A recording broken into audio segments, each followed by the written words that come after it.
ಇನ್ನು ರಾಜಕೀಯಕ್ಕೆ ಸಂಬಂಧಪಟ್ಟಂತೆ ಮಾಜಿ ಮುಖ್ಯಮಂತ್ರಿ ಸಿದ್ದರಾಮಯ್ಯ ಮತ್ತು ಸಚಿವ ಸತೀಶ್ ಜಾರಕಿಹೊಳಿ ಅವರ ನಡುವೆ ಎಲ್ಲವೂ ಸರಿ ಇಲ್ಲ ಅನ್ನುವಂಥ ವಿಚಾರ ಏನಿತ್ತಲ್ಲ, ಈಗ ಅದಕ್ಕೆ ಮತ್ತೊಂದು ಒಳ್ಳೆ ಸಾಕ್ಷಿ ಸಿಗ್ತಾ ಇದೆ.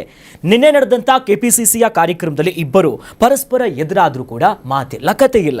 ಸಿದ್ದರಾಮಯ್ಯ ಪಕ್ಕದಲ್ಲಿ ಒಂದು ಚೇರ್ ಖಾಲಿ ಇರುತ್ತಂತೆ, ಬಂದು ಕೂತ್ಕೊಳ್ಳಿ ಅಂತಂದ್ರೂ ಕೂಡ ಅವ್ರು ಕೂತ್ಕೊಂಡಿಲ್ಲ. ಈ ನಿಟ್ಟಿನಲ್ಲಿ ಈ ಸುದ್ದಿಗಳು ಸಿಕ್ಕಾಪಟ್ಟೆ ಹರಿದಾಡ್ತಿದೆ, ಏನೂ ಸರಿ ಇಲ್ಲ ಅಂತ. ಸೀನಿಯರ್ ಬಂದರೆ ಸೀಟ್ ಬಿಟ್ಕೊಡ್ಬೇಕು ಅನ್ನೋ ನಿಟ್ಟಿನಲ್ಲಿ ನಾನು ಅಲ್ಲಿ ಕೂತಿಲ್ಲ ಅಂತ ಜಾರಕಿಹೊಳಿ ಅವರು ಒಂದಿಷ್ಟು ಸ್ಪಷ್ಟನೆ ಕೊಟ್ಟಿದ್ದಾರೆ. ಅವ್ರ ಮಾತು ಕೇಳೋಣ. ಇದೀಗಲ್ಲ ಹಳೆದೆಲ್ಲ ತೆಗೆದು ನೋಡ್ರಿ ಹಂಗ ಅದಾವ. 10 ವರ್ಷ ತೆಗೆದು ನೋಡ್ರಿ ಹಂಗ ಅದಾವ. ಇದಕ್ಕೆಲ್ಲ ಈಗಾಗಲೇ ಒಂದ್ ಎರಡು ಸಲ ನೀವು ತೋರ್ಸ್ಯಾರಿ, ಇದನ್ನ ಸ್ಟೋರಿ ಮಾಡಿದ್ರಿ ಈಗಾಗಲೇ. ನಿನ್ನಿದು 10 ವರ್ಷದಿಂದ ನೋಡ್ರಿ ಸೇಮ್ ಇದೆ, ಅದ್ರಲ್ಲಿ ಡಿಫ್ರೆನ್ಸ್ ಏನಿಲ್ಲ. ಮುಂದೆ ಹಂಗೆ ಇರ್ತಿದ್ದ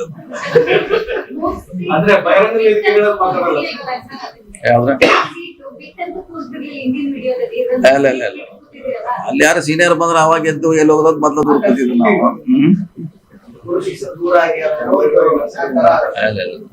ನಾವ್ ಮೊದ್ಲೇ ದೂರ ಕೂತಿರ್ತೀವಿ, ಮತ್ ಸೀನಿಯರ್ ಯಾರೋ ಬಂದ್ರೆ ಹೇಳ್ಬೇಕಿಲ್ಲ, ಅಡ್ವಾನ್ಸ್ ಪ್ರಿಕಾಷನ್ ತಗೊಂಡ್ ದೂರ ಕೊಡೋದು ಬೆಸ್ಟ್.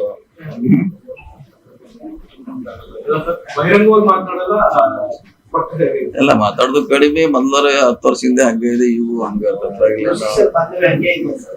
ಜೊತೆ ಕುಂತಾರತ್ತೇನ ಅವ್ರ ಓಡಂಗ ನಾವು ಮಾತಾಡ್ಲಿಕ್ಕೆ ಆಗೋಲ್ಲದು.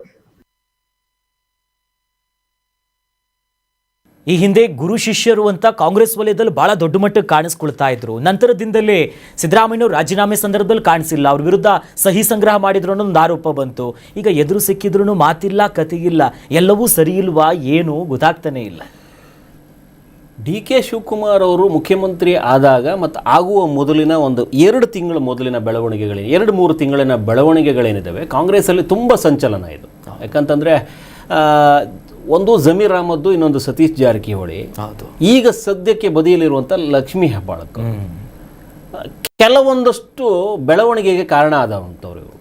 ಒಂದು ಲೆಕ್ಕಾಚಾರದಲ್ಲಿ ಲಕ್ಷ್ಮೀ ಹೆಬ್ಬಾಳ್ಕರ್ ಅವರ ಪಾತ್ರನೂ ಕೂಡ ತುಂಬ ದೊಡ್ಡದಿತ್ತು ಅಂತ ಹೇಳ್ತಾರೆ. ಆದರೂ ಅವ್ರನ್ನ ದೂರ ಇಟ್ಟಿದ್ದಾರೆ. ಈ ಕಡೆ ಸತೀಶ್ ಜಾರಕಿಹೊಳಿ ಅವರು ಸಹಿ ಸಂಗ್ರಹ ಮಾಡಿ ಈ ಸಾಹುಕಾರರು ಮತ್ತು ಈ ಬಂಡೆ 2 ಒಟ್ಟಾಗಿತ್ತು ಅನ್ನುವಂಥದ್ದು ಲೆಕ್ಕಾಚಾರಗಳು ಮೊದಲಿಲ್ಲ. ಅವರು ಅಲ್ಲಲ್ಲಿ ಭೇಟಿಯಾಗೋದು, ಇವ್ರು ಅವ್ರ ಮನೆಗೆ ಹೋಗೋದು, ಅವ್ರು ಇವ್ರ ಮನೆಗೆ ಬರೋದು, ಬೆಂಬಲಿಗರ ಜೊತೆ ಆಗುವಂಥದ್ದು ಇದನ್ನೆಲ್ಲ ನೋಡ್ತಾ ಇದ್ರು.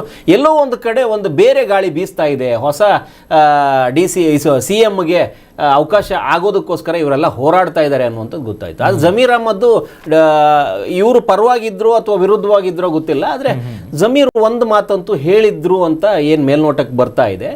ಹೈಕಮಾಂಡ್ ತೀರ್ಮಾನಿಸೋದಾದರೆ ನಾವು ಯಾವ ತೀರ್ಮಾನಕ್ಕೂ ಬದ್ಧವಾಗಿದ್ದೀವಿ ಅನ್ನುವಂಥ ನಿಟ್ಟಲ್ಲಿ ಹೋಗಿದ್ದಕ್ಕೆ, ಅಂದರೆ ಹೊಸ ಬದಲಾವಣೆಗೆ ಏನಾದ್ರು ಅವಕಾಶ ಆ ಕಡೆ ಕೊಟ್ಟರೆ ನಮಗೇನು ಅಭ್ಯಂತರ ಇಲ್ಲ ಅಂತ DK ಆದರೂ ಪರವಾಗಿಲ್ಲ ಅನ್ನುವಂಥ ನಿಟ್ಟಲ್ಲಿ ಅವರು ಒಂಥರ ಅಡ್ಡಗೋಡೆ ಮೇಲೆ ದೀಪ ಇಟ್ಟಂಗೆ ಇಟ್ಟಿದ್ರು. ಅದರ ಒಂದು ಬಿಸಿ ಇವ್ರಿಗೆ ತಟ್ಟಿದೆ ಸಿದ್ದರಾಮಯ್ಯ ಅವರಿಗೆ ಅನ್ನುವಂಥದ್ದು. ನನ್ನ ಪರವಾಗಿ ಒಂದು ಮಾತು ಆಡ್ಬೋದಾಗಿತ್ತೇನೋ ಜಮೀರು ಅನ್ನುವಂಥದ್ದು, ಅದಕ್ಕೋಸ್ಕರ ನನಗೆ ಇಟ್ನಲ್ಲ ಜಮೀರು ಅನ್ನೋ ಕಾನ್ಸೆಪ್ಟಲ್ಲಿ ಅವರು ಇದೆ.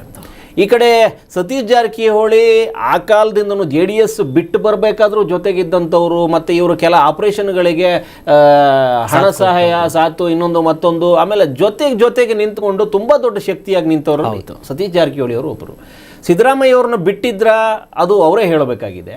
32 ಜನ ಸಂಗ್ರಹ ಮಾಡಿದ್ರು, ಸಹಿ ಸಂಗ್ರಹ ಮಾಡ್ಕೊಂಡು ತಗೊಂಡೋಗಿ DK ಶಿವಕುಮಾರ್. ಅಂದರೆ ಸಿದ್ದರಾಮಯ್ಯ ಮತ್ತು ಸತೀಶ್ ಜಾರಕಿಹೊಳಿ ಅವರ ಸಂಬಂಧ ಬರೀ ಯತೀಂದ್ರ ಮಾತಾಡಿದ್ದಕ್ಕೋಸ್ಕರ ಬೇಜಾರು ಮಾಡಿ ಎದ್ದು ಬರುವಷ್ಟು ಅಲ್ಲ ಅನ್ನುವಂಥದ್ದು ಕೆಲ ಪಂಡಿತರ ವಾದ. ಎಲ್ಲೋ ಒಂದು ಕಡೆ ಸತೀಶ್ ಜಾರಕಿಹೊಳಿ ಅವರು ಮತ್ತೆ ಈ KJ ಜಾರ್ಜ್ ಏನಿದ್ದಾರೆ, ಇವರಿಬ್ರು ಯತೀಂದ್ರ ಅವರಿಂದ ಮುನಸಾಗಿತ್ತು ಅವರಿಗೆ ಅಂತ. ಯತೀಂದ್ರ ಅವರು ಬೇಕಾಬಿಟ್ಟಿ ಮಾತಾಡ್ಬಿಡ್ತಾರೆ, ಏನೋ ಹಿರಿಕರಿಗೆ ಮರ್ಯಾದೆ ಇಲ್ಲ ಅನ್ನೋ ಒಂದು ಕಾನ್ಸೆಪ್ಟಲ್ಲಿ ಮಾತಾಡ್ಬಿಡ್ತಾರೆ, ಎಲ್ಲ ಖಾತೆಗಳಲ್ಲೂ ಕೈ ಆಡಿಸ್ತಾರೆ, ತಮ್ಮ ಅಪ್ಪನ ಅಧಿಕಾರವನ್ನು ತಾನೇ ಪರಮಾವಧಿಯಲ್ಲಿ ಇಟ್ಕೊಂಡಿದ್ದಾರೆ ಅನ್ನುವಂಥ ಕಾನ್ಸೆಪ್ಟಲ್ಲಿ ತಗೊಂಬರ್ತಾರೆ. ಹಾಗಾಗಿ ಎಲ್ಲೋ ಒಂದು ಕಡೆ ಸತೀಶ್ ಜಾರಕಿಹೊಳಿಗೂ ಯತೀಂದ್ರ ಅವ್ರ ಕಡೆಯಿಂದ ಏನಾದರೂ ಬ್ಯಾಟ್ ಬೀಸಿದ್ರ, ಒಂದು ಹಂತಕ್ಕೆ ನಮ್ಮ ಅಪ್ಪನ ನಂತರ ಸತೀಶ್ ಜಾರಕಿಹೊಳಿನೇ ಮುಂದಾಳತ್ವ ವಹಿಸೋದು ಅನ್ನೋ ನಿಟ್ಟಲ್ಲಿ ಮಾತಾಡಿದವರು ಒಂದು 3-4 ತಿಂಗಳೊಳಗಡೆ ಬೆಳವಣಿಗೆ ಬೇರೆ ಬೇರೆ ರೀತಿ ಆಗಿತ್ತು. ಸತೀಶ್ ಜಾರಕಿಹೊಳಿ ಆ ಚೇರ್ ಬಿಟ್ಟಿರೋ ಕಾನ್ಸೆಪ್ಟ್ ಬಿಟ್ಟರೆ, ಸರ್ಕಾರನ ಅವರೇ ತಂದಿದ್ದಾದ್ರೆ ಪ್ರಬಲವಾದ ಖಾತೆಯಲ್ಲಿ ಕೂತ್ಕೊಂಡಿಲ್ಲ. ಅಂದರೆ ಅವ್ರಿಗೆ ಏನು ಬೇಕೋ ಅದರಲ್ಲಿ ಅವರಿಲ್ಲ. ಈಗ ಸದ್ಯಕ್ಕೆ DCM ಪಟ್ಟ ಬೇಕಿತ್ತು, ಅದು ಸಿಗಲಿಲ್ಲ. ರಾಜ್ಯಾಧ್ಯಕ್ಷನ ಕೂತ್ಕೋಬೇಕು KPCCಗೆ ಅಂತ ಅಂದ್ಕೊಂಡಿದ್ರು, ಅದು ಆಗಲಿಲ್ಲ. ಹಾಗಾದರೆ ಫೇವರಿಸಮ್ ಮಾಡಿದ್ದೇ ಆದಲ್ಲಿ ಈ ನಡು ನೀರಲ್ಲಿ ಕೈ ಬಿಡುವಂಥದ್ದನ್ನು DK ಶಿವಕುಮಾರ್ ಮಾಡಿದ್ರ, ಆ ಕಾನ್ಸೆಪ್ಟಲ್ಲೂ ಕೂಡ ಯೋಚನೆ ಮಾಡಬೇಕಾಗತ್ತೆ. ಅಂದರೆ ಡಿ ಕೆ ಶಿವಕುಮಾರ್ ಅವ್ರನ್ನ ಮುಖ್ಯಮಂತ್ರಿ ಮಾಡೋದ್ರಲ್ಲಿ ಇವ್ರ ಪಾತ್ರ ದೊಡ್ಡದಿದ್ರೆ ಇವತ್ತು ಈ ರೀತಿ ಒಂದು ಲೆಕ್ಕಾಚಾರದಲ್ಲಿ ಸತೀಶ್ ಜಾರಕಿಹೊಳಿ ಅವರ ಬಗ್ಗೆ ಗೊತ್ತಿರೋದ್ರಿಂದ ಅವರು ಅತಂತ್ರವಾಗಿ ಕೂತಿದ್ದಾರೆ. ಅವ್ರು ಇಷ್ಟವಿಲ್ಲದ ಜಾಗದಲ್ಲಿ ಹೋಗಿ ಕೂತ್ಕೊಂಡು ಏನೋ ಒಂದು ಲೆಕ್ಕಾಚಾರದಲ್ಲಿ ಮಾತಾಡ್ತಾ ಇದ್ದಾರೆ. ಅವ್ರಿಗೆ ಬೇಕಾಗಿರೋ ಎರಡೂ ಕನಸುಗಳು ಈಡೇರಲಿಲ್ಲ. ಒಂದು DCM ಆಗಬೇಕಿತ್ತು, ರಾಜ್ಯಾಧ್ಯಕ್ಷ ಆಗಬೇಕಿತ್ತು, ಎರಡನ್ನೂ ಕಿತ್ಕೊಂಡು ಕೂತಿದ್ದಾರೆ.